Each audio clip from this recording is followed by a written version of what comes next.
Bonjour les amis, vous avez vu le titre, donc je vais droit au but, voilà, ça vient de tomber. On s'est fait lourder par PayPal alors que ça fait 15 ans qu'on était chez eux. Pas de problème, on a fait beaucoup de levées de dons, ils ont toujours eu leur pourcentage et tout, aucun souci. Et là, Raous, dehors, Schnell, ils veulent plus entendre parler de nous. Alors je vous avoue, je me gratte la tête. Pourquoi tant de haine? Qu'est-ce qu'on leur a fait? Pourquoi un tel acharnement? J'ai beau chercher, aucun lecteur, aucun militant de riposte laïque n'a encore fait sauter de mosquée.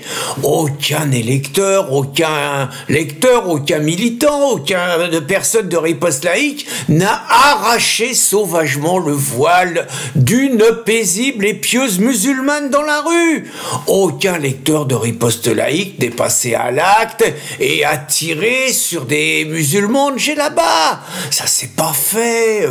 On pourrait multiplier les exemples. Franchement, nos lecteurs n'ont jamais été, suite à un article de riposte laïque, encouragés à faire des choses qui ne sont pas autorisées par la loi. Et puis, ce carton rouge qu'on prend, c'est quand même la continuité d'une longue série. Je vous rappelle qu'on sort quand même d'une levée de dons. Et encore une fois, chapeau et merci à tous ceux qui nous ont permis de faire face à tous les procès qu'on va se prendre, aux frais de justice que ça va occasionner et qui nous donnent donc les moyens de continuer le combat. Merci à tous, on n'y croyait pas. Mais malgré tout, ça n'a pas été facile cette levée de fonds. Je vous rappelle qu'on avait deux plateformes. On en avait pris une en secours. Deux plateformes de réception des dons. La première nous a lourdé au bout de 15 jours. Bon, on a eu le temps de ramasser un peu de sous, mais quand même viré au bout de 15 jours. Et la deuxième, alors là, on a fait 48 heures, on a été viré. Je vous rappelle aussi que notre banque, chez laquelle nous étions également depuis plus de 15 ans, sans le moindre problème, parfait. Quelques-uns de chez nous avaient même leur compte personnel. Pareil, du jour au lendemain, lettre recommandée dehors. Puis attention, là, que ça soit les plateformes, les banques, tout ça, pas de justification à faire, pas de compte à rendre, pas d'explication à donner, dehors et on veut plus de vous. Voilà, vos activités nous conviennent pas. Alors je sais pas, c'est intéressant quand même comme précédent parce que supposons, moi je tiens un restaurant par exemple, je veux pas voir de voilée dans mon restaurant.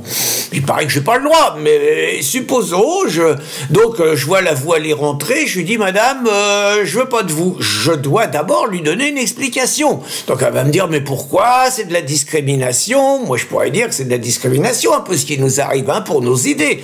Alors je vais dire c'est de la discrimination. Elle va dire c'est de la discrimination. Je vais dire pas du tout madame, vous êtes porteuse d'un uniforme de l'islam. En portant ce voile vous faites clairement passer un message. Vous souhaitez que la France devienne musulmane. Vous ne souhaitez pas vous comporter en française. Vous n'acceptez pas nos modes de vie.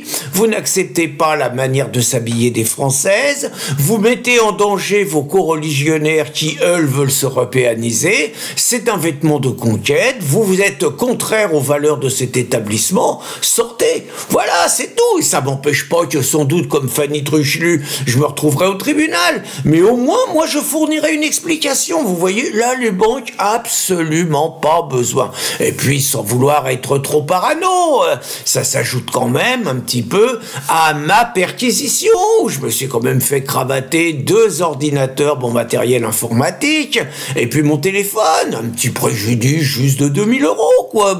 2000 €, c'est rien pour moi, c'est clair, c'est juste ma retraite mensuelle, quoi. C'est rien, gardez tout, les mecs.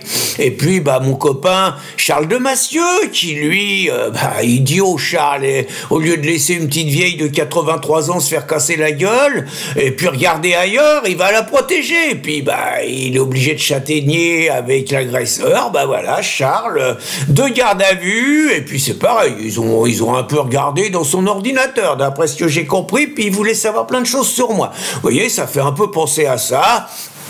On va essayer de pas être parano, mais ça fait aussi penser au piratage qu'on a subi à Pâques, qui là, j'en suis certain maintenant, après interrogation avec des informaticiens et tout, acte de barbouzard, à un haut niveau, c'est clair, on a mis 4 jours à s'en remettre, hein, donc je suis obligé de me dire que je comprends pas pourquoi, mais ils nous en veulent beaucoup, et pourtant la France c'est la démocratie. Regardez par exemple Moussa Darmanin, il vient encore de faire un exploit, Moussa, il a dissous une association à Lyon. Alors pas la comment ça s'appelle pas la nouvelle garde, l'avant-garde là, pas l'avant-garde, la jeune garde, pas la jeune garde là, avec le Raphaël Arnaud, ceux qui cassent la gueule à tout le monde, ceux qui cassent la gueule aux femelles, ceux qui cassent la gueule aux féministes, ceux qui cassent la gueule même aux anti-Covid et tout, ceux qui cassent la gueule à un journaliste indépendant de 59 ans d'origine asiatique avec des propos racistes,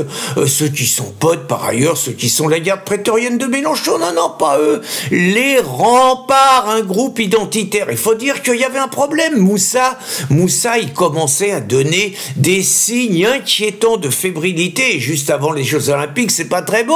C'est-à-dire que Moussa, ça faisait au moins 15 jours qu'il n'avait pas dissous une association patriote, et il paraît qu'il commençait à avoir des tics, qu'il commençait à trembler, qu'on ne le maîtrisait plus, et donc il a été voir Choupinet, il a dit, faut que j'en dissolve une autre, l'autre il a dit, vas-y, et hop, il dissout les remparts. Alors je sais pas si ça va s'arrêter là, mais donc une de plus pour Moussa. Puis on est en démocratie, regardez par exemple l'exemple de Transmania, un livre écrit par deux nanas qui ont l'air bien, Dora Muto et Marguerite Stern. Bon, bah en gros, elle dénonce l'offensive des trans dans le milieu féministe, elle dénonce un petit peu le sectarisme des LGBT dans un bouquin. Bah écoutez, ceux qui aiment le bouquin, ils l'achètent, ils le lisent, ceux qui aiment pas le bouquin, bah ils le lisent pas, et puis bah on fait de la publicité comme on veut, et puis bah les gens se font leur avis. Pas du tout, c'est pas ça la démocratie, les gars. La démocratie, c'est comme mon copain Yann Brossa, il la conçoit.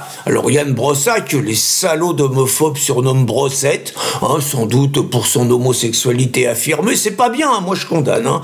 Mais donc, Yann Brossa, il a dit qu'il était contre la censure et pour la liberté d'expression. Alors quand les mecs ils disent ça, c'est comme au tribunal, quand vous les entendez, les avocats antiracistes qui commencent à dire ça, vous pouvez être sûr qu'il va y avoir un mais. Et donc le mais, c'est mais que la transphobie, c'est un délit, qui dit Yann. Alors les antiracistes, ils disent l'incitation à la haine, le racisme, c'est un délit, et donc pas de liberté d'expression, en gros, pour ceux qui pensent pas comme nous. Voilà, c'est ça la démocratie pour eux. Liberté d'expression pour ceux qui pensent comme eux, c'est-à-dire ceux qui racontent que l'islam c'est super, ceux qui racontent que l'immigration il en faut encore plus, ceux qui racontent que le climat c'est grave, on va mourir, ceux qui racontent que Zelensky il est gentil et que Poutine il est méchant, ceux qui racontent que l'Union européenne c'est une aubaine. Bon, vous voyez à peu près toute la copie. Je vous parle pas du Covid, du vaccin, tout ça. Bon, tous ceux qui sont du bon camp, la démocratie c'est qu'eux ils peuvent parler, puis les autres c'est des haineux, c'est des menteurs, c'est des fake news, donc il faut les faire taire. Bon bah écoutez, on va essayer de trouver un plan B, on a toujours des ressources, et puis bah en attendant, grâce à vous, même si on sait pas pourquoi ils s'acharnent et ils nous en veulent autant, bah écoutez, on va continuer à dire tout le bien que méritent nos copains, les islamos, nos copains, les collabos, nos copains, les traîtres à la France. Bonne journée les amis.